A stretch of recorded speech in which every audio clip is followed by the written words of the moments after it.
Saturday, 5:42 p.m. My name is Miriam Hale. I'm 62. I spent 30 years in critical care, learning how to count a breath, steady a shaking hand, and find the pulse under chaos. The penthouse I bought on West End Avenue, $22 million of glass, steel, and earned quiet, was where I came to remember how to live after my husband died. The elevator chimed once. Ding. The doors slid open onto my floor. Oiled wood met the sweet tang of evening. Sun bled copper along the Hudson and climbed the windows like a slow fire. I set my weekend bag down and stepped into my home. Nora was on a folding ladder. My daughter's hair was pinned, her back straight, her jaw locked with the authority of a person who had already decided how this would end. In her hands, the silver frame that held my wedding photo, my husband's grin, young and impossible, was halfway off its hook. On the console, another frame waited. The hearts, her in-laws, arranged in stiff perfection. Trade one face for another, swap one history for the next. Behind her, Caleb poured red wine into wide-bellied glasses for Harold and Patricia Hart. Ice clinked in the bar trough. Fabric whispered as someone crossed their legs on my sofa. Laughter, the comfortable kind, occupied the space where my husband's voice used to be. No one startled when I appeared. Nora turned her head a fraction, met my eyes, and went back to her work. The tiny screwdriver flashed. The last screw surrendered with a neat metallic sigh. She lifted the photo of my marriage away from the wall, handed it down, and placed the heart portrait in its place. It clicked into the old hole like it had been measured for this moment. Harold raised his glass toward me. Polite, practiced. Patricia smiled the smile I used to see at fundraising dinners when someone wanted the table by the window. Caleb touched Nora's elbow. He didn't look at me. "Stop," I said, not loudly. The room obeyed the word for a heartbeat. Then my daughter stepped off the ladder and stood between me and the view. "This isn't yours anymore," Nora said, each word trimmed and ironed. "It belongs to them now." "You're not welcome here." I felt my fingers close around the bag handle until the tendons rose like blue wire under skin. Old muscle memory. In triage, you don't grab or beg. You assess. You note. You decide. I smiled. Slowly. The kind of smile people mistake for surrender. "Since when does a thing I paid for," I asked, "become someone else's without me knowing?" Patricia set her glass on the marble. No coaster. The ring darkened against the stone like a bruise forming. "You barely stay here," she said, voice honeyed and harmless. "It's wasteful to leave such a place empty." "We need stability." "Generosity looks good on you," Harold added, still polite. "We're grateful." Nora tilted her chin. "I've arranged everything. We'll move their things up this weekend." I took in the room with a nurse's inventory. The wool throw my husband chose on a snowy afternoon. The scratch on the bar where he learned to slide a shaker without spilling. The bowl where I keep keys, the shallow chip at its rim from the night we danced in our socks and knocked it over. The air smelled like orange oil and a little like home. "I drove 2 hours to be in my own house," I said. "I'd like to come in tonight." Nora didn't blink. "No, we have plans. You'll be in the way." The sun reddened the river and pulled its light down inch by inch. I could hear a sail rope tapping something metal far below. The sound had always calmed me. "All right," I said. The word tasted like a coin. "Enjoy your evening." I pressed the elevator button. My thumb was steady. The car opened with a hush. Voices swelled behind me again. A cork popped. Someone laughed at something Caleb said. When the doors drew together, I saw my daughter reach for another frame on another wall. On screen, if you were reading the captions the internet loves for spectacle, you'd see the line "They forced me to live." My daughter claimed my $22 million penthouse and gifted it to her in-laws. She declared, "It belongs to them now, you're not welcome here." I stayed calm and smiled. Yet the day they tried to settle inside, the surprise I prepared left them speechless. It is a true sentence, all of it. The elevator hummed its soft descent. At the lobby, the doorman glanced up, then wisely glanced away. I stepped into the cool of the vestibule and let the revolving door press me back into the city's breath. On the sidewalk, the wind smelled like rain that might not come. I stood long enough to count to 10 the way I taught families in the waiting room to count when the monitors went wild. 10 gives your blood a chance to catch up with your bones. I thought of the ladder, of Nora's fingers prying our years off the wall, of the picture frame sliding into a space it didn't earn. There are many ways to move someone out of a room. You can raise your voice. You can clutch and plead. Or, if you've been an ICU nurse long enough to know that quiet is also a tool, you can make a plan the way you set a line, the way you chart vitals, the way you decide when to give a patient back their breath. I zipped my coat, pulled the bag strap higher on my shoulder. My palm had left a crescent on the leather where I'd held on too long. I looked up at my floor. The light in the corner window blinked and held. I could almost see the heart portrait where my husband used to grin into the future. "Noted," I said to the air. "All of it." I started walking. Home first, then coffee, then a clean sheet of paper and a blunt pencil. I would write down times, names, rules that look soft until you walk into them. I would list the systems this building lives by, the ones people ignore because they don't think they apply to them. I would call the manager who knew where the bones of this place were buried. I would put my hand back on the pulse and measure what had gone wild. When my husband was dying, I learned the difference between fighting and deciding. You fight the wrong things, and you exhaust everybody. You decide the right things, and the room changes shape. I didn't need to shout. I needed to decide. And the decision started now. If you've ever been told you weren't welcome in your own home, stay with me. Tell me where you're listening from, and before the next chapter, leave a quiet "I'm here" in the comments. It helps more than you know.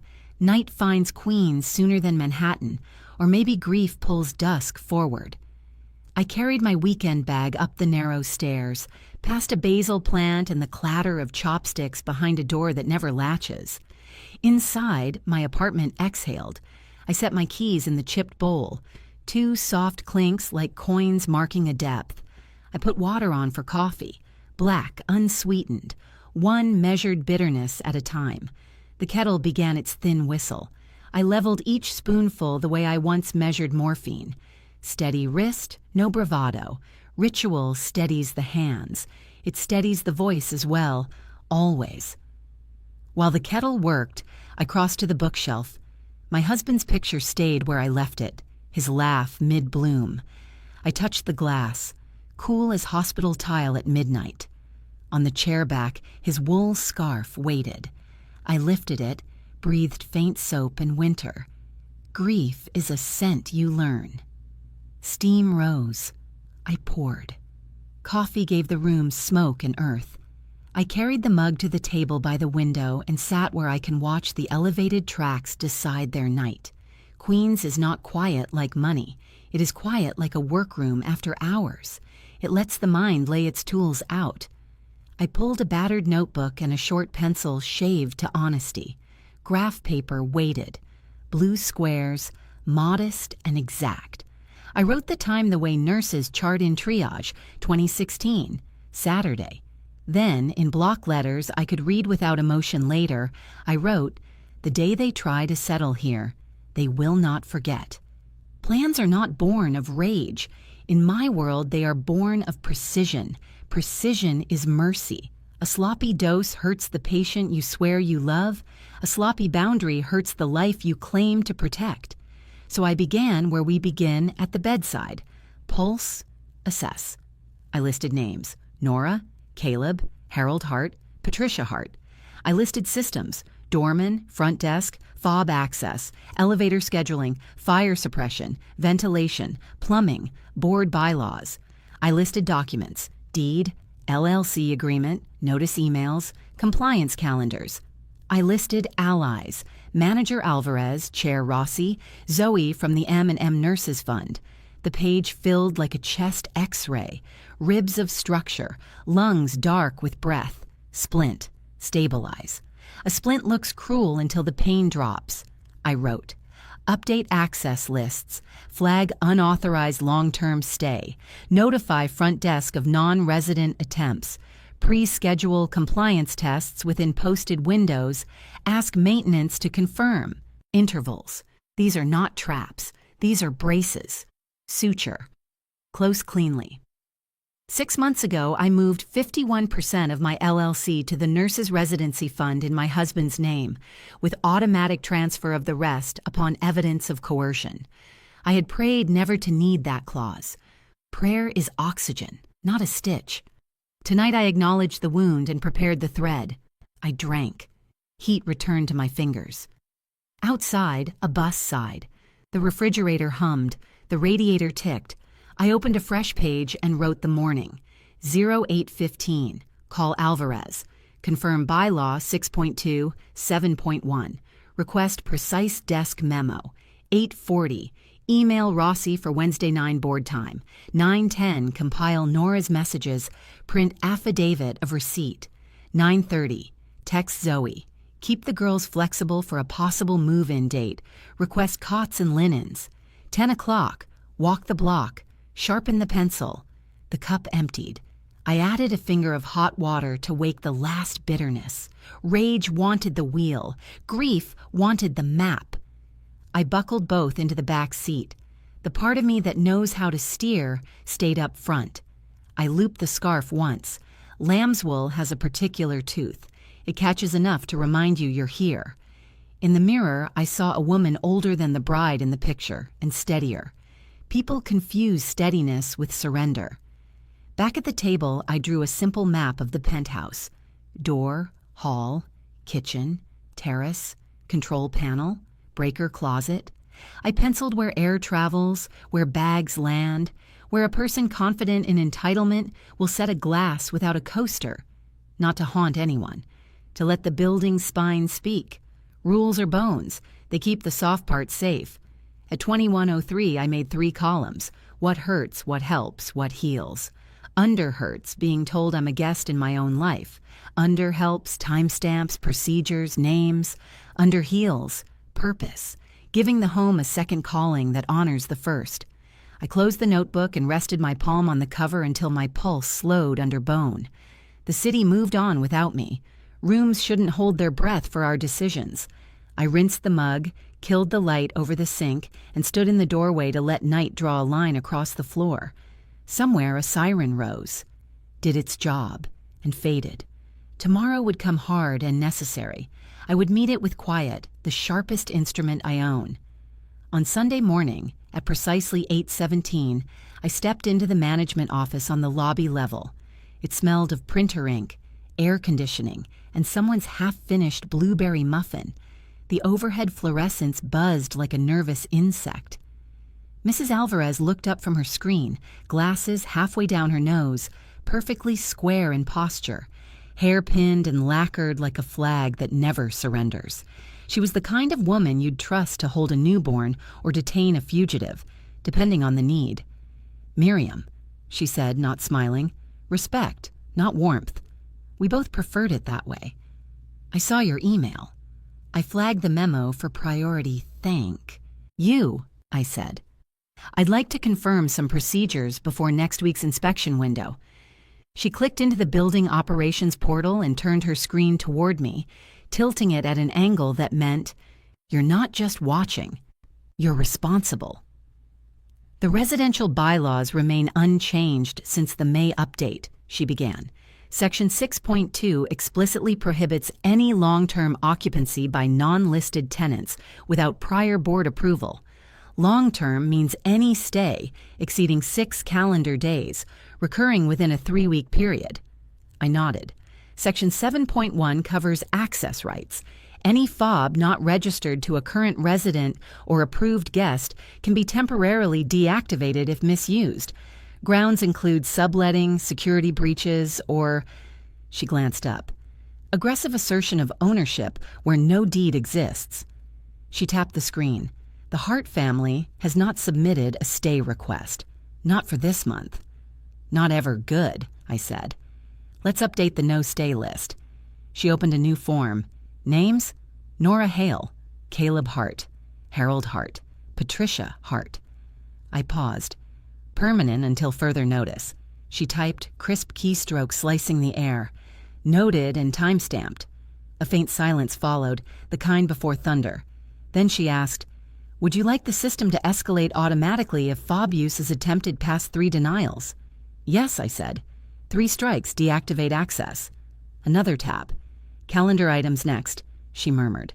"We've got system inspections this month. The timing works." She clicked open a separate panel. Colored blocks like a hospital scheduling board. "Fire suppression tests," she read aloud. "Wednesday, 10 a.m. Building-wide ventilation flush. Thursday, 2:30 p.m. Pipe descaling and vertical flush. Friday, 9 a.m. You want in on all 3? "Please," I said. "Penthouse access authorized." "I'll be there." She checked a box and slid the form to me. "Initial here."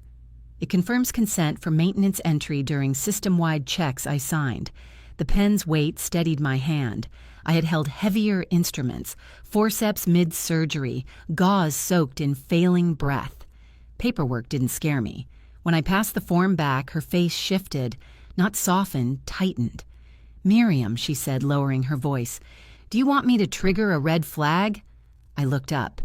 "That logs an alert across all access systems," she continued. "Front desk, package delivery, service elevators.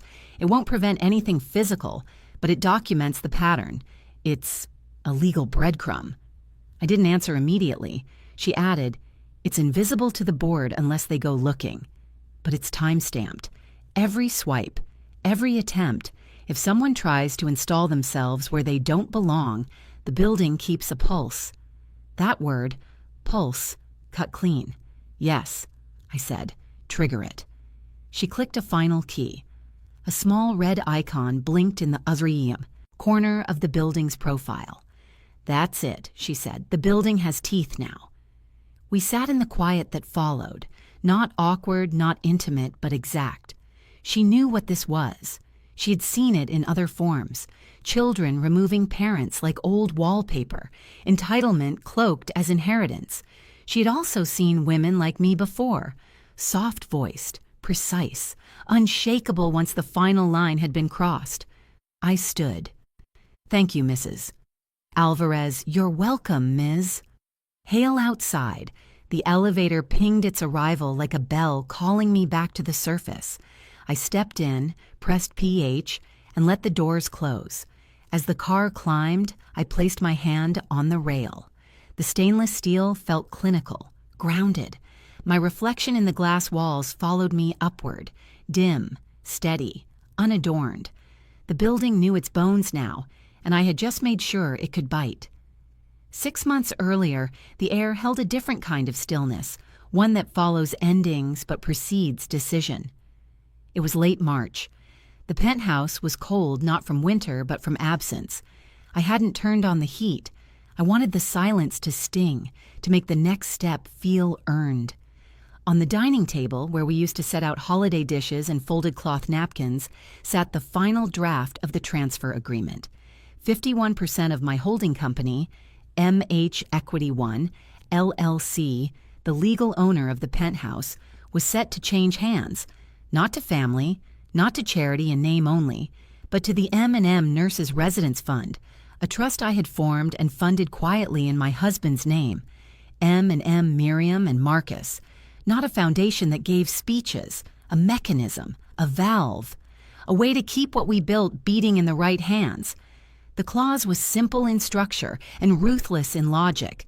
The remaining 49% would transfer automatically if I ever faced coercion, displacement, or forced forfeiture by a direct heir or affiliated party. The trigger: a notarized incident log, board verification, and my signature. Legal, clean, no courtrooms, no noise, just a click. I held the pen. Some women burn bridges. I reinforced them with fail-safes. I signed. That afternoon, I met Zoe for tea. She had been a scholarship recipient, rural Kansas, class of 2020. We crossed paths when she rotated through my old unit for training, bright-eyed and quick on her feet, with the kind of heart that made patients cling to her hand like it meant gravity. When I stepped back from floor work after Marcus passed, I had asked Zoe to help structure the M&M Fund into something that lived. We met at a tiny bistro near Roosevelt Island where traffic hums softened into fairy wind. "You sure?" she had asked, hands tight around her mug. "Yes," I said. "You know why." She had nodded, then smiled, half resigned, half proud. "It's going to help a lot of us, especially the ones who can't afford to keep working in this city." "That's the point," I said. Rotational housing, nurses from underserved, counties, 3-month stays, renewable, subsidized, somewhere clean, safe. With dignity, Zoe pulled out her tablet. "We already have 3 applicants lined up for summer rotation, all licensed, all cleared. One's a single mom from Tallahassee. The other 2 just finished trauma internships in Milwaukee." I looked down into my tea. The lemon slice floated like a quiet moon. "Let's make it happen," I said. She glanced around. "What about your daughter?" I paused. I hadn't spoken of Nora much, not since she married Caleb. There were words for grief, even for betrayal, but not for watching someone rewire themselves away from kindness, not for the sound of their voice the first time they called you extra. "She has her own place," I said. Zoe didn't press. She was a nurse. We know when to change the dressing and when to leave it covered. When we parted, she pressed something into my hand. "He left this at the staff lounge years ago," she said. "It was Marcus's scarf, soft navy lamb's wool with the faintest charcoal threading, a gift I had given him our second winter. It still smelled faintly of pine and starch, like coat pockets and December. I brought it home and laid it across the back of the sofa. That night I slept beneath it, not for warmth but for tethering. Weeks passed, the fund was ratified, the deed modification logged, the maintenance schedule aligned, no one noticed. And now, 6 months later, I stood at my small desk in Queens, opened the drawer and placed the scarf inside the box with the red tab. Next to it, my notarized incident record, Mrs. Alvarez's access denial log, and Nora's declaration captured from the hallway security feed. Time-stamped, verified. The trigger was ready, but I didn't pull it yet, because this story wasn't about vengeance. It was about restoration, the kind that requires preparation, like stitching a deep wound closed, layer by layer, not to erase the scar, but to make sure it won't split open again.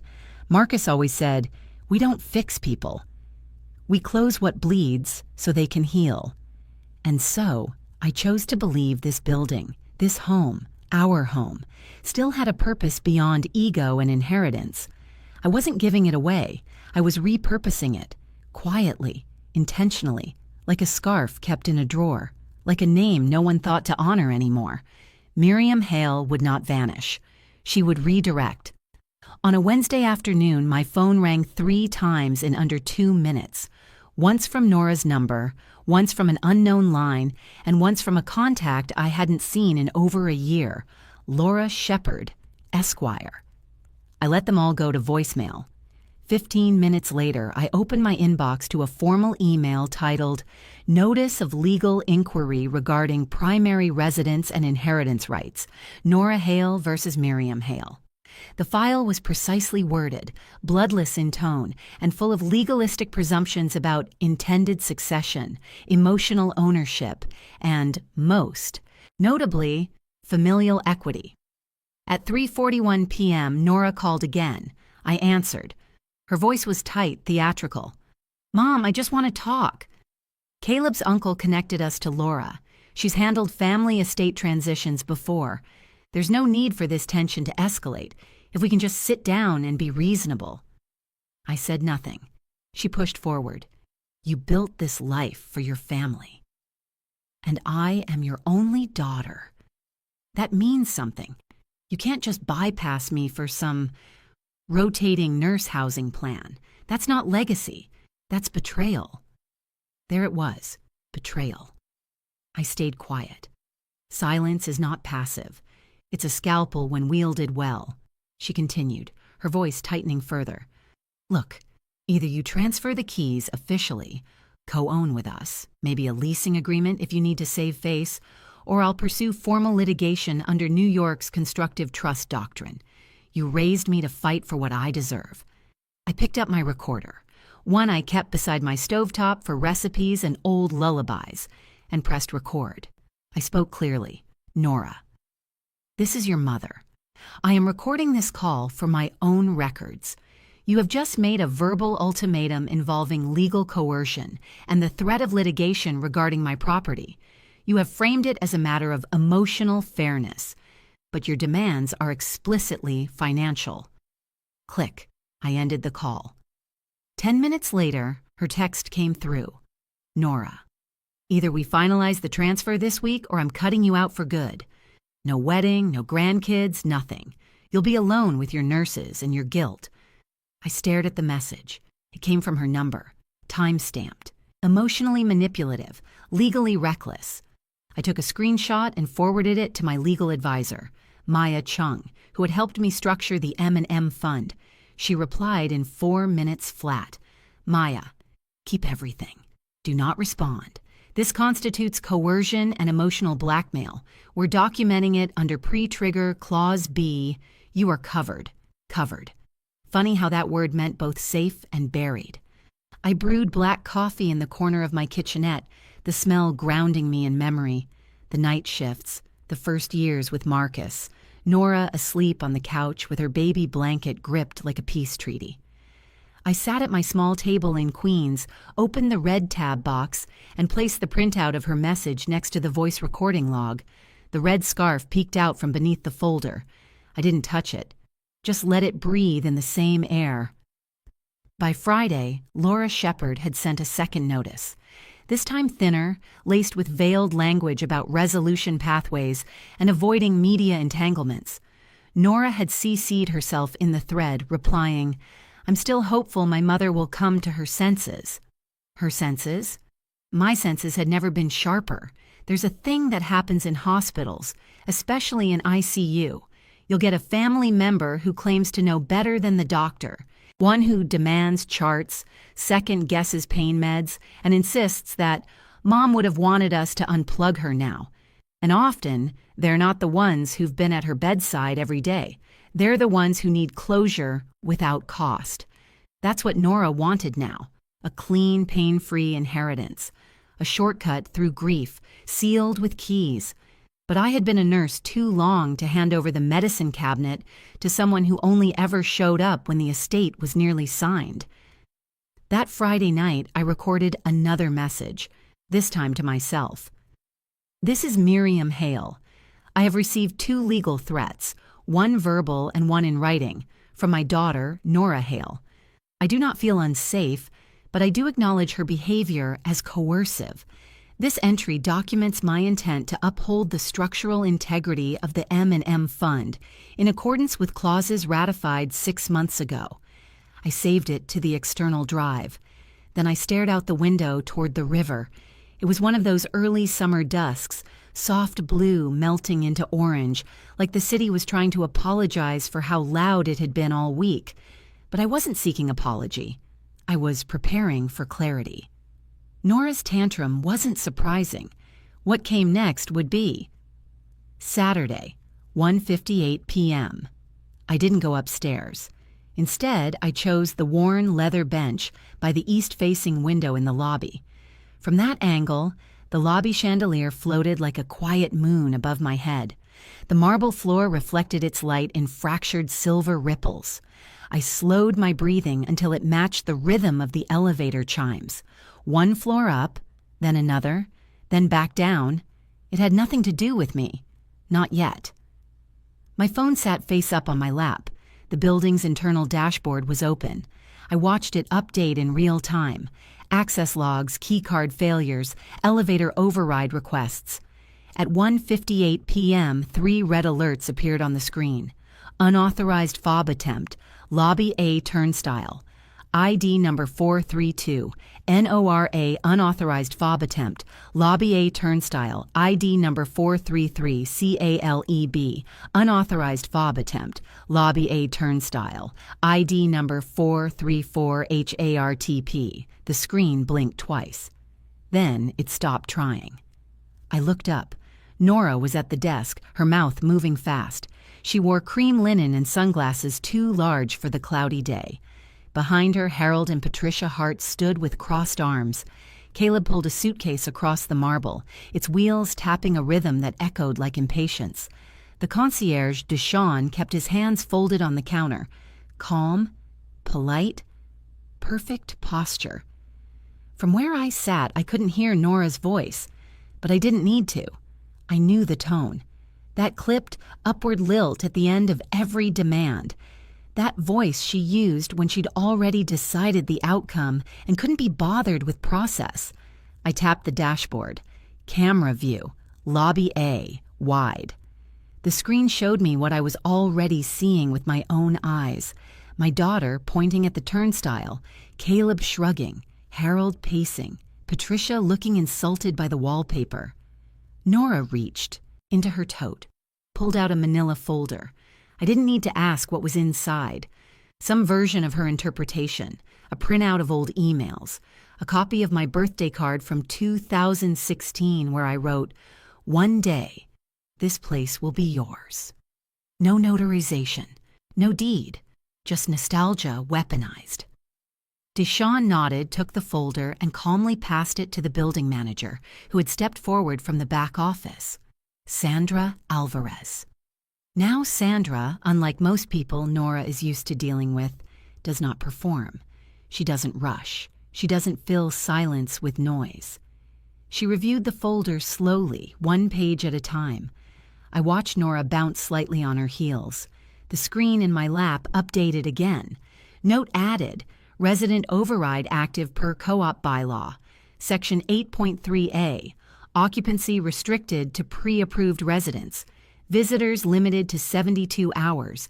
Then, 2 quick entries. Keycard access revoked. IDs number 432, number 433, number 434. Flag added. Escorted entry required. I looked up just as Caleb tried his card again. It beeped red. Nora turned sharply. Caleb gestured. She turned back toward the desk, mouth a tight slash. I leaned back on the bench and stared at the ceiling. The black glass above reflected everything in reverse. It looked like we were under a frozen lake, everyone moving too slowly, sound muffled by something colder than water. Disbelief. The moment no longer belonged to Nora. It belonged to the rules she hadn't read.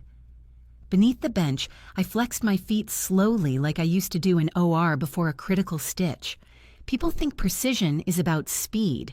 It isn't. It's about stillness. 2 more elevator dings. A pair of nurses passed through the lobby. One held a tote with the M&M Fund logo. They didn't notice Nora. They had nothing to do with her war. Sandra spoke now, gently but firmly.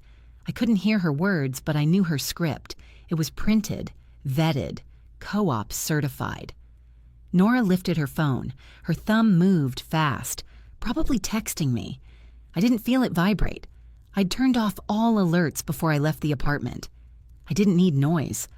I had everything I needed here, inside the silence I had stitched for this exact hour. Across the room, Caleb let the suitcase handle go. It fell with a dull thud on the marble. I looked at it for a moment, not in anger, just a notation, like when a heart monitor hiccups once but stays steady.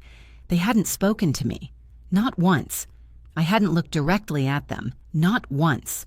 But the message was clear, from both sides. This place had rules, not sentimental wishes, not secondhand expectations, rules, and today those rules had teeth. 2:07 p.m. The dashboard chimed once. Then it turned green. Guest access granted. Penthouse entry. Temporary ID. ENG check. Guest 1. I didn't need to guess who was holding the guest fob, the one they must have fished out after the regular ones failed.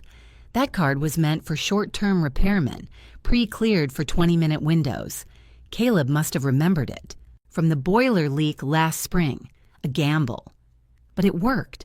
I watched it unfold on screen. The penthouse door registered as opened. A thin delay. Then, system override triggered, compliance protocol ENG 928. And then the lobby speakers cracked faintly. Not the main system, just the internal diagnostic loop that activates during a full compliance test. Few residents ever heard it. A female voice, even and unbothered, filled the audio feed. System compliance testing now initiated. All non-residents, please vacate kitchen and bathroom areas. Water purge will begin in 90 seconds. Lighting audit in progress. Ventilation override active. I didn't look up. I didn't need to. My eyes stayed on the ceiling reflection, but in my lap, on the screen, everything began to light up. The penthouse unit map flashed. Rooms pulsing soft yellow. Lighting diagnostic. On ventilation surge. Engaged drain. Flush test. Pre-surge in 0057, 0056, 0055. The vents opened, not with a roar, not with steam, but with something more surreal. A whisper of wind, the kind of movement you feel before a snowstorm or after someone's last breath. Above their heads, test bulbs began to blink in calculated patterns. Warm, cool, daylight, off.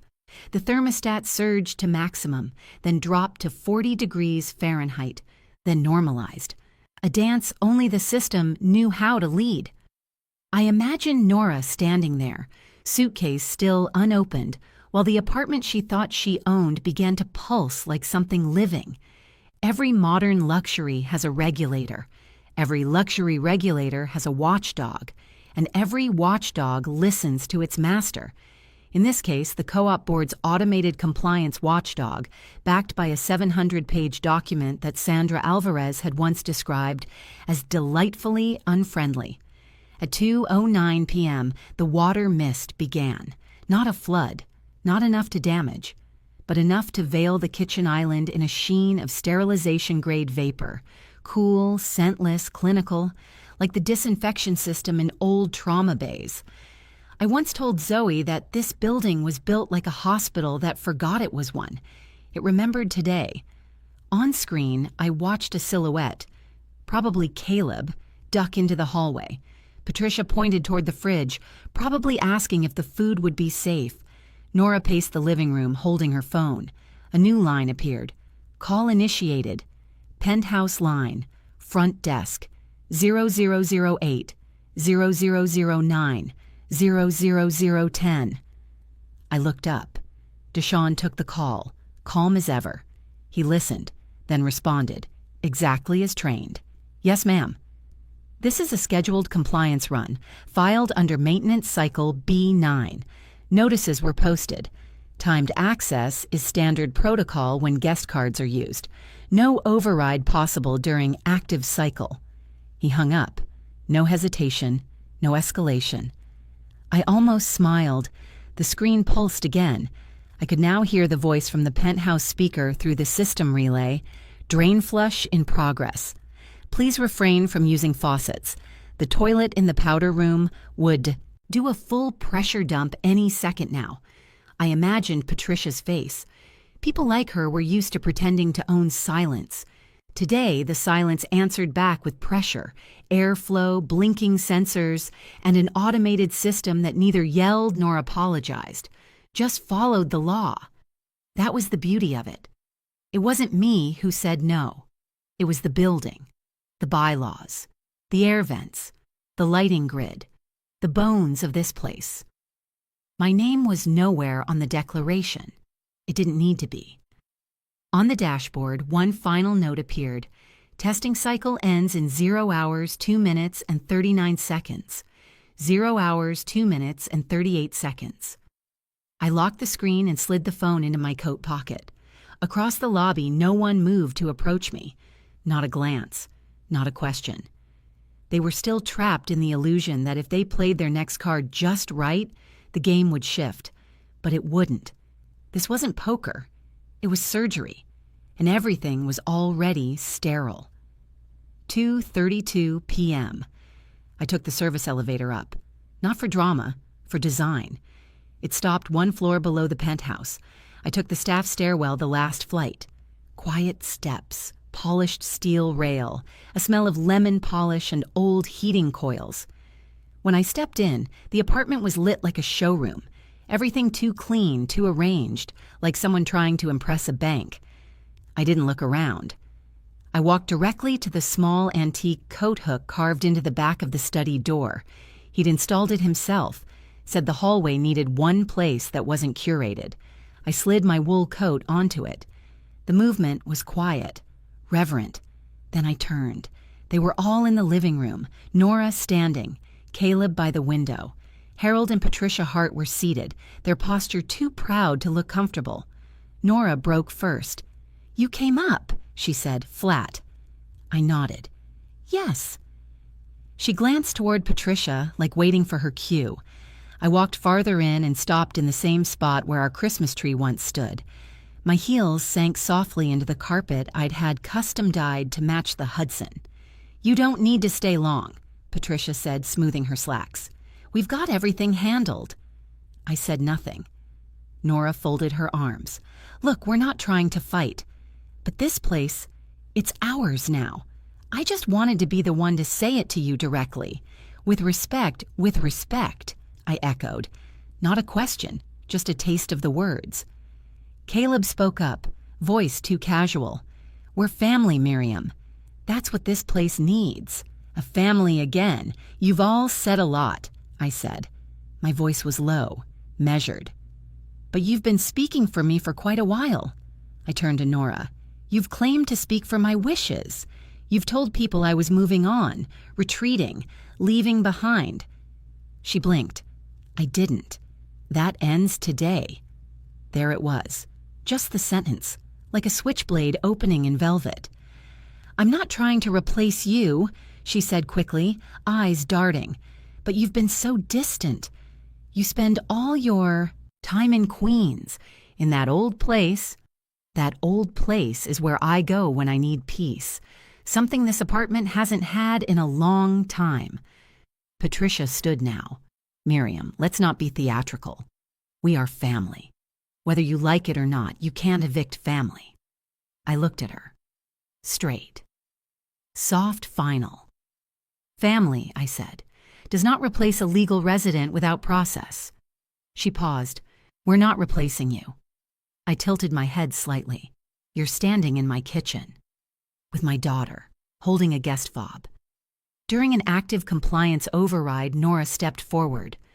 "You're being cruel." I turned fully toward her now. No venom, no shake.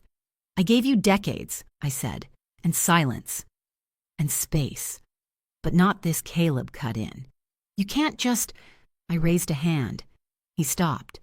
The air in the room changed, not louder, not colder, just clearer. "I'm not here to argue," I said. "I'm here to make a boundary visible. The kind you all pretended wasn't there."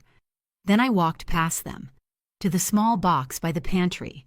I opened it and took out my husband's hand-etched wine key, the kind he used for birthdays and no reason at all. I held it in my palm like a token, then placed it on the counter. "This home is not an heirloom," I said quietly. "It's not a trophy or a narrative or a symbol." I turned again. "It's a place. My place, and I will not be displaced." Nora looked ready to cry. Caleb looked ready to shout. Harold looked confused. Patricia, just angry. "You'll regret this," she said coldly. I smiled, just a little. "I don't think I will." It was raining. Light. The kind of drizzle that doesn't fall so much as it lingers mid-air, slipping down from the awnings like second thoughts. I didn't expect them to show up again, but I should have. Nora knocked once, sharp. Caleb stood behind her, eyes low. I could see Harold's outline in the car through the slatted blinds. Patricia stayed seated, of course. I opened the door, apron still on. A saucepan of bone broth simmered behind me. You didn't answer my texts, Nora said. No, I didn't, I replied. She glanced down the hallway like unsure if she wanted to enter. You're not going to come back home, she asked. I am home, I said. That landed wrong. She flinched. We're trying to fix this. But you're making things harder than they have to be. I stepped aside, not to invite them in, but to reach for the small teak sideboard by the entry. I lifted a crisp manila envelope, hand-addressed, heavy. I extended it to her. She hesitated. Caleb reached for it instead. He opened it. Inside, a one-page printed notice. Wednesday, 9 a.m. sharp. Resident Oversight Board. Conference Room B attendance required. Miriam Hale, Nora Hale, Patricia Hart, Harold Hart. Subject, occupancy dispute and governing compliance. Nora read it twice. Her voice dropped. You went to the board.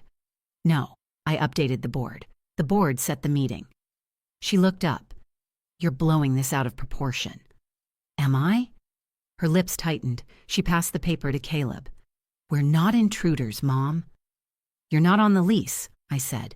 That's technical, she shot back. We're family. This isn't about policy. It's about principle. I didn't smile, but I breathed slowly through my nose and walked back to the small sideboard. From the second drawer, I pulled out a pale blue folder, the kind used in hospitals for patients with multiple specialists. I flipped it open. Inside, a labeled tab. Evidence. Activation clause. I didn't wave it. I didn't throw it on the table. I just let it be visible. Nora saw it. So did Caleb. This isn't a court, he muttered. No, I said softly. It's not. It's a conversation, just one held under oath, with records. They both paused. Nora's throat tensed. You're willing to destroy our relationship over a technicality. I blinked. No, I'm willing to end the performance of a relationship that doesn't exist. That cracked something. She stepped forward. You're still my mother. I am, I said, but I am also a person. One who is no longer manageable there. The phrase that wouldn't leave room for negotiation. Caleb put a hand on Nora's arm. Let's go. No, she whispered. She's bluffing. I'm not, I said, stepping back toward the kitchen. The broth was boiling now, a low, steady bubble. Wednesday morning, 9 o'clock. There will be coffee. You'll want to be early. I paused and glanced over my shoulder. Oh, and don't forget your fobs. You'll need them to get in.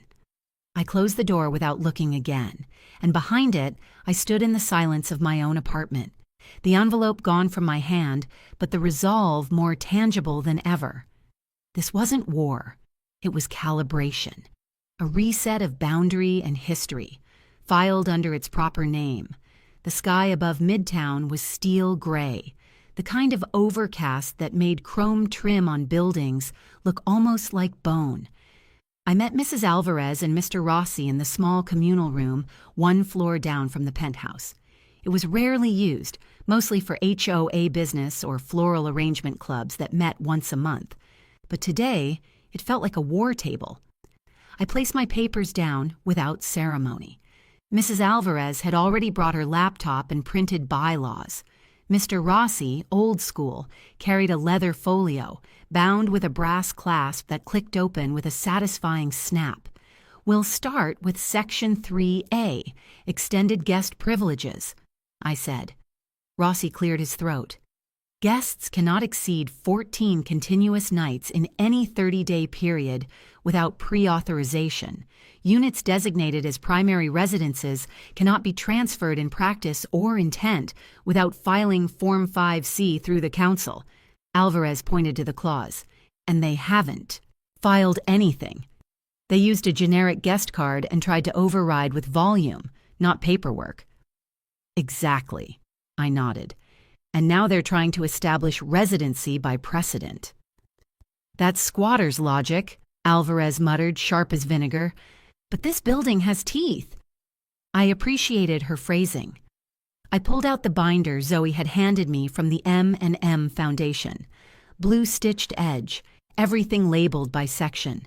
A simple stamp note slid out. Property conversion fully compliant. Effective since March 1st. Verified trustee M. Hale. Additional equity activated June 10th per coercion clause. Resident use case approved. It was dated, notarized, cross-referenced with city housing law. "May I?" Rossi asked, reaching for it. "Please." As he reviewed, Alvarez leaned closer. "Do they know this yet?" I shook my head. "They'll see it tomorrow, under Agenda Item 2. We all paused. I slid another folder across the table. This one less legal, more merciful. Inside were 3 hotel vouchers, 2 for a nearby business hotel, 1 for a long-stay apartment suite in Forest Hills.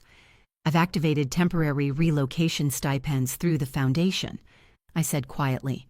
"It's not legally required, but it's the right kind of gesture." Alvarez raised an eyebrow. "It's an optics move?" she asked. I shook my head. "It's a human one." Rossi gave a small grunt of approval. "You'll be reducing blowback." "That's wise. They'll frame it as heartless no matter what," I said. "But this takes the edge off. It gives them a way out with dignity, should they choose to see it." Mrs. Alvarez's smile was dry.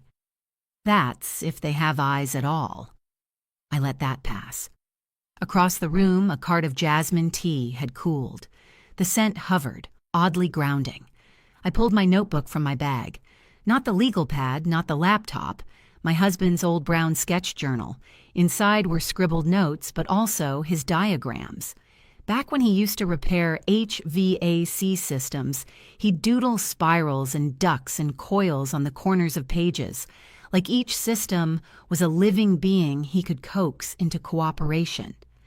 I'd drawn something beside them, a looped timeline of every interaction since Nora first mentioned settling down here with the Harts. When I looked at it now, it was almost surgical. A behavioral flow chart with veins of decision and infection. I underlined the last box in pencil. Wednesday, succession, not eviction. It was a quiet spell, the kind of sentence you whisper into warm soil. I looked up at Alvarez and Rossi. "You know I didn't want this," I said. "We know," Alvarez replied gently, "but they're trying to turn affection into ownership. And love isn't currency, not for property, not for peace." "That," Rossi nodded, "is why you'll win. You're not fighting to punish. You're restoring order." And quietly, like someone sealing a wound, I pressed. The folder shut. This wasn't revenge. This was closure. Stitched shut like a patient's side. Neat, sterile, necessary. Tomorrow they'd see what happened when a building with teeth also had a backbone. And tonight, I would sleep. The boardroom smelled faintly of fresh ink and bergamot cleaner. A long glass table cut the room in half like a blade, and outside, the skyline blinked with orderly silence. I arrived at 8:41. Rossi was already seated. Alvarez followed 2 minutes later with the keycard logs and a printout of compliance notices. At 8:59, Nora entered, flanked by a man in a navy suit who introduced himself only as Mr. Green. He looked like someone who mistook intimidation for professionalism. Nora didn't acknowledge me. Her hair was pulled tighter than usual, her lipstick a defiant red. I knew that color. It meant she was scared. "Shall we begin?" Mr. Green asked, tapping a silver Mont Blanc pen on the table. Alvarez adjusted her glasses. "Per the agenda, this is a review of residential occupancy policy concerning Unit PH, which, to clarify," Mr. Green interjected, "is the residence of Mrs. Miriam Hale and her immediate family, who, under New York Family Law 237C, have legal consideration as dependents and may establish shared domicile?" "Objection preempted," Rossi said coolly, placing a document on the table with a satisfying thud. "That clause is irrelevant. This isn't a matter of family law. It's an issue of deed structure, corporate entity designation, and activation of succession protocols." Mr. Green blinked. "I'm sorry," Succession? Yes, I replied softly. Succession, not eviction. Rossi slid the document across the table. 6 months ago, Mrs. Hale transferred 51% ownership of Penthouse H to the M&M Nurses Residence Foundation, a registered nonprofit under 501c3 which she controls, Green snapped. Not unilaterally, I corrected. As of 2 weeks ago, the remaining 49% was transferred under Clause 14.3, coercion trigger, triggered by verified coercive communication, intimidation, or unauthorized attempts to assume control over the residence. Alvarez turned over the next page. Text message records from Miss Nora Hale, dated June 9th. Sent at 7:46 p.m., Nora frowned. I don't, Rossi tapped his screen. We have it backed up. Would you like me to read it aloud? Green raised his palm. We'll stipulate the record exists. But the board had already leaned in. I nodded gently. Please, read it. Rossi's voice was flat. Either you hand over the keys this week or we go public. Don't forget, no one likes a selfish mother who clings to bricks. You owe me this. He tapped the next screen. Sent from Ms. Hale's number. Confirmed with IP logs. The room chilled. Nora opened her mouth, but no sound came. You texted me that while I was sitting in your childhood kitchen, I said, voice steady. Drinking the peppermint tea I used to brew when you had the flu. Green shifted. That could be interpreted. No, Alvarez interrupted. It's legally sufficient. Per the clause, the triggering condition is met. The full asset now resides with the foundation effective retroactively as of June 10th, Rossi concluded, which means, as of this morning, all building access not explicitly reauthorized under the M&M Nurses Residence Program is invalidated.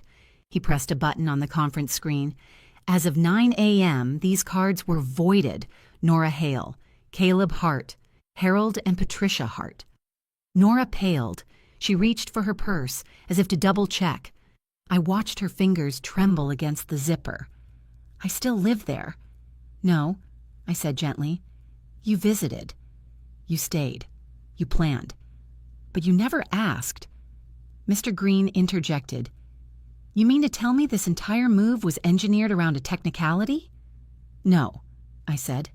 It was built around trust, and your client violated it. The room fell into silence. Alvarez folded her hands. Furthermore, as part of the transfer agreement, Mrs. Hale retains lifelong residential access under Program Clause 3B, Founding Benefactor Residency. She has a permanent schedule, and rotating care professionals will use other quarters per cycle. I reached into my folder and slid one final envelope across the table. Inside, I said, are temporary relocation vouchers for the Hart family. They cover 10 nights, 2 rooms, and transportation. Rossi added, the foundation is not vindictive, but we do not tolerate appropriation disguised as entitlement. Nora's eyes dropped. She looked smaller then, not because she had lost, but because she had been seen, by law, by name, by her own handwriting. And as she stared at the copy of her own message, I realized she had never truly expected the wall to fall. But it did, and this time it fell inward. What is family? A right or a responsibility? 2 days after the board meeting, the foundation posted a photo on their social feed. It was simple, quiet, almost shy. The window of the penthouse, just as the morning light slipped in, gold on glass, shadow on brick. The caption read, "A temporary home for those who stand sentinel while the rest of us sleep." Welcome to the M&M Nurses Residence, no hashtags, no names, no spectacle. But it traveled anyway. At first I didn't notice. I was at the corner cafe in Queens, cradling a warm tea and my bruised wrist from carrying folders all week. The world, to me, had gone back to small noises, heels on tile, teaspoon in ceramic. Then Zoe texted, then Linda, then 5 more young nurses I hadn't spoken to in years. Screenshots arrived like autumn leaves. The post had gone quietly, then loudly, viral. Some applauded. Finally, housing justice with actual backbone. This is how you inherit the world better. Others condemned. Kicking out your own daughter is cruel, no matter the story. Blood comes first. But one comment pierced through. Sometimes the kindest thing you can do for family is stop letting them harm you. That one stayed. So did the article. A mid-sized local paper had run a piece under human interest. Widowed nurse wins battle over penthouse, chooses healing over inheritance. I never spoke to the reporter, but they got most of it right. They called me Miriam Hale. Said I'd worked 34 years as a trauma nurse. Said the building now housed care providers rotating in 2-week shifts. They even mentioned the clause, activated by coercion, not emotion. At the bottom was a sentence that made me exhale, sharp and full. She did not win by yelling louder. She simply outlasted the noise by then. I'd stopped checking comments, but I kept reading messages from the women I'd trained, the ones who used to cry between rotations, who learned to braid their hair into tight knots because it helped the mask fit better. They weren't jealous. They weren't bitter. They were proud. That made me feel braver than any locked door. Tuesday morning, 9 a.m. sharp. 3 rolling suitcases, 1 canvas tote bag, 4 clipboards, and a bouquet of hydrangeas, fresher than I expected. Zoe was first through the door, followed by 2 new nurses, Anna and Lisette. I'd reviewed their backgrounds myself. Rural hospitals, long shifts, burnout percentages in the high 60s. They didn't look like conquerors. They looked like what they were. Tired, dedicated, soft-spoken women carrying the weight of others' healing. I greeted them with coffee already made, chairs set, fresh linen folded at the edge of the sectional. "This way," I said, gesturing down the hall. "Kitchen's clean." "That cupboard's where I hide the good chocolate. The window in room B sticks a little. Just lean into it." Zoe smiled. "You always had notes." I smiled back. Notes keep people alive. They explored slowly, reverently, as if the penthouse were not a trophy, but a trust. "This marble," Anna whispered near the kitchen island. "It chips easily," I said. "Look here, see this sliver?" Patricia dropped a lemon press. I never fixed it. I liked the imperfection Lisette traced the windowsill with 1 finger. "You can see the whole East River from here." "Almost," I nodded. "If you crouch low, you'll see the fairy lights after 6:30. The sunlight had shifted. A soft patch of gold landed right where I'd placed the vase, on the dining table that used to seat 4, but now only held memory and morning light. Near the kitchen shelf, I'd hung a small wind chime, wooden, soft, engraved. On the slab of wood was a single word, begin. No date, no signature. Just the suggestion that nothing had to end, not really. It just had to be repurposed. Before they unpacked, Zoe turned to me. "Are we allowed to feel like we belong?" she asked. I placed a hand on her shoulder. "You're not owners," I said. "You're stewards." "That's higher." She came alone. No lawyer, no Caleb, no parents-in-law, no click of heels. Just soft-soled shoes and a brown coat too large for summer. It was Thursday, 4:11 p.m. I heard the knock while watering the small potted herb tray Zoe had placed on the sill. When I opened the door, Nora didn't move past the threshold. Her eyes drifted across the room, recognizing, maybe mourning, what she once tried to own. "I heard about the article," she said. I nodded. She took another second, then stepped inside just far enough to reach the edge of the living room rug. She didn't sit. "I thought if I pushed hard enough, you'd fold," she said. "I thought that meant love. That if you gave in, it proved I mattered." I didn't interrupt. Let her speak like she was bleeding slow. "I didn't know how to ask without demanding," she admitted. "I know," I said. She stared out the window, arms crossed, not in defiance, but as a form of self-holding. "I saw the scarf on the hook." "Dad's?" "Yes." "It still smells like his cologne." I didn't reply. She turned back to me then, not crying, but red around the edges of her eyes, like someone who had tried hard not to. "I'm not here to ask for forgiveness," she said. "I just didn't know how else to say I finally get it." I nodded again. Then I drew a line. "When you walk into a room and don't scan it for advantage, call me.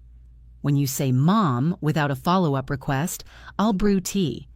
She stiffened. "That's not forgiveness." "No," I said. "That's boundary. Forgiveness comes after truth. Truth comes after change." Nora inhaled, held it, then nodded. I didn't hug her. She didn't cry. But as she walked toward the door, her eyes fell on the wind chime. Her hand reached for it, but stopped just short. She turned back. "It's a beautiful word," she whispered. "Begin." And then she left. Zoe and I sat by the window after dinner, each with our own cup of weak chamomile tea. Outside, the city hummed like a memory, low, familiar, and always a bit too fast. Inside, the penthouse breathed slowly. "Do you mind if I share something?" she asked, her voice softer than steam. I shook my head. "It was my first year on nights," she began, "and I was placed on an Alzheimer's unit. One of the patients, Mr. Halverson, was in his late 80s. Sometimes he thought I was his daughter. Other times he didn't know his own name. But every now and then, in those 3 a.m. hours where everything is too quiet, he'd sit up and say her name." She paused. "Clara," Zoe whispered. He always said it gently, like he didn't want to wake her. And then he'd ask for a glass of water with 2 ice cubes. Always 2, I smiled. One night he was shaking, just his hands, like they had forgotten how to be part of him. I held one, not too firm, just enough to let it know it wasn't alone. She looked down at her tea, and for a second he looked right at me, clear as day. He said, "She used to hold it like this." That's how I knew she forgave me. I didn't speak, neither did Zoe for a long moment. Then she added, "I never found out what he meant. I never asked. Some things don't need explaining." I looked at her fingers. Steady, quiet, the kind that remember where veins hide and how skin thins with age, the kind that hold a hand just so someone can stop shaking.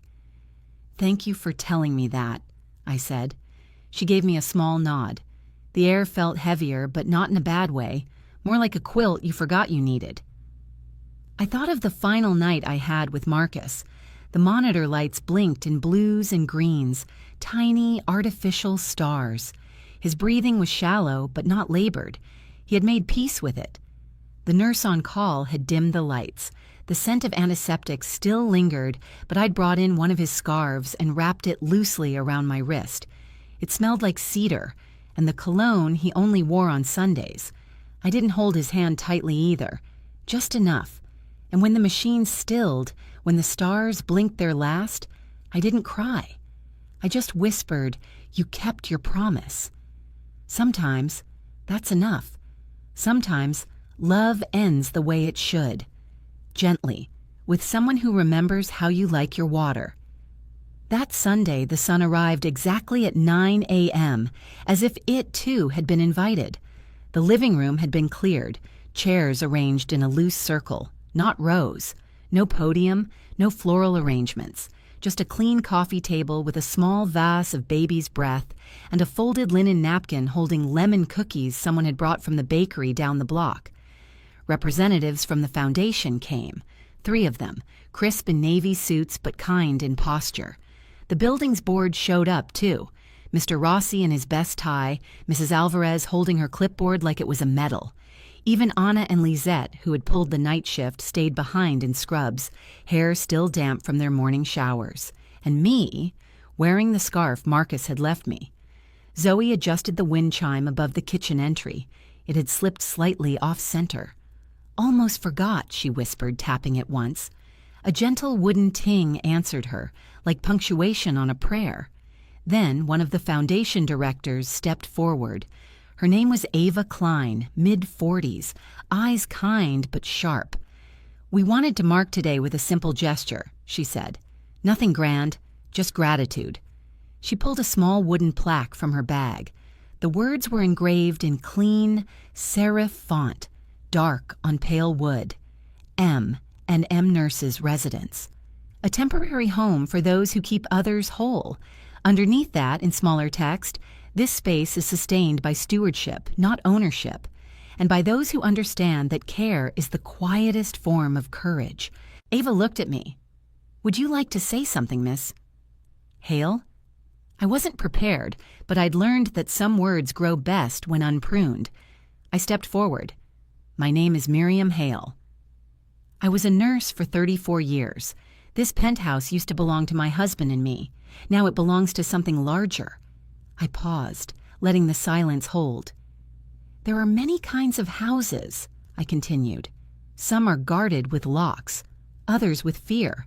But the best ones, the ones that last, are kept not by power, but by purpose." I looked at the plaque, then out the window where light had begun to crawl across the floor, toward the chime. "There are houses you keep by giving them away," I said. "This is one of them." I stepped back. No applause, just stillness. And then, right as the sun hit the center of the rug, casting a perfect gold square onto the coffee table, the wind outside caught the chime again. It sang once gently. Everyone turned toward it. Even Mr. Rossi smiled. "Right on cue," he whispered. Later, after the plaque was mounted near the front door, Zoe poured cider into mismatched glasses.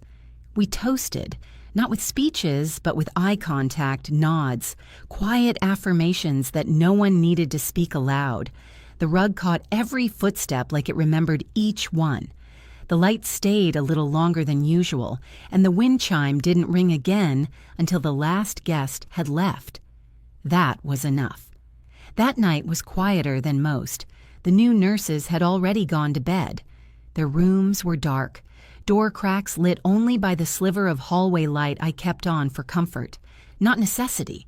No distant hum of television, no clinking of mugs, not even the faint rhythm of elevator cables groaning a few floors down. Just a silence that wrapped around the apartment like an old, soft coat. I sat in my armchair, one ankle tucked under the other, the familiar weight of a wool throw over my lap. My phone was face down on the end table, untouched for hours. But then it buzzed. Once? I turned it over. Nora. "I don't want anything. I want to learn how to hold on to a home without needing to own it." I stared at the screen. Her message sat there like a pebble in water, small but with ripples. There was no anger in it, no apology either. But perhaps this wasn't the kind of wound patched by words. I didn't reply. Not out of spite, not anymore.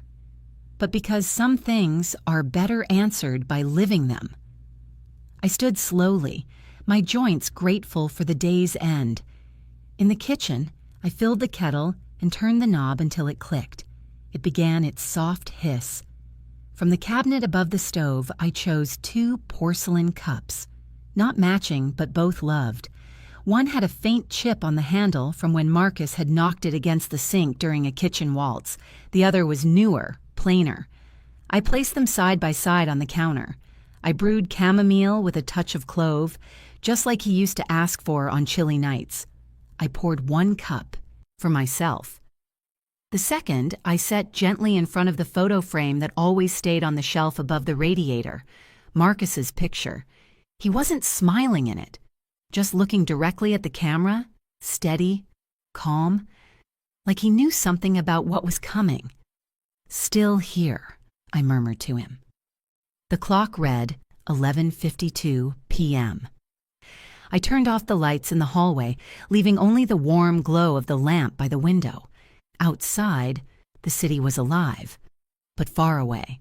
Cars flashed by like fish under ice. The occasional siren cut through the air, then faded just as quickly. Life moved as it always does. But inside these walls, something was still. Safe. The wind shifted.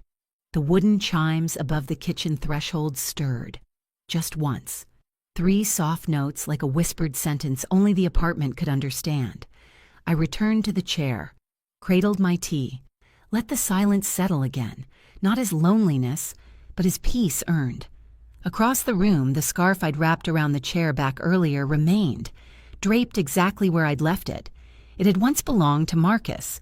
Now it belonged to memory and to ritual. That's the thing about healing. It doesn't arrive like a parade. It doesn't knock or call or demand its name be spoken. It waits. Sometimes at the edge of your bed. Sometimes in a chipped teacup. Sometimes in the decision not to reply, but to live in a way that is the reply. I let my head rest back against the cushion. One deep breath, then another. The kind of breath you can only take when there's nothing left to defend. When morning comes, I'll water the window plants. Maybe I'll take the long way to the market. Maybe I'll write Zoe a note to remind her that the leaky faucet in room C needs checking again. Maybe I'll send Nora a book recommendation. Or maybe not. Maybe the door just stays unlocked. Maybe that's enough. Before we say goodbye, we'd love to know, where are you watching from? Is it a quiet morning with a warm cup of coffee? Or a late night where stories like this keep you company? Let us know in the comments. We read everyone with gratitude. And if this story touched your heart, please consider subscribing to the channel, not just to hear more stories like this, but to be part of a community that still believes in kindness, healing, and second chances. Thank you for spending your time with us today, wherever you are. We hope you carry this story with you. And remember, sometimes the miracle doesn't knock on your door. It waits quietly until you're ready to open your heart. Take care, and we'll see you in the next story.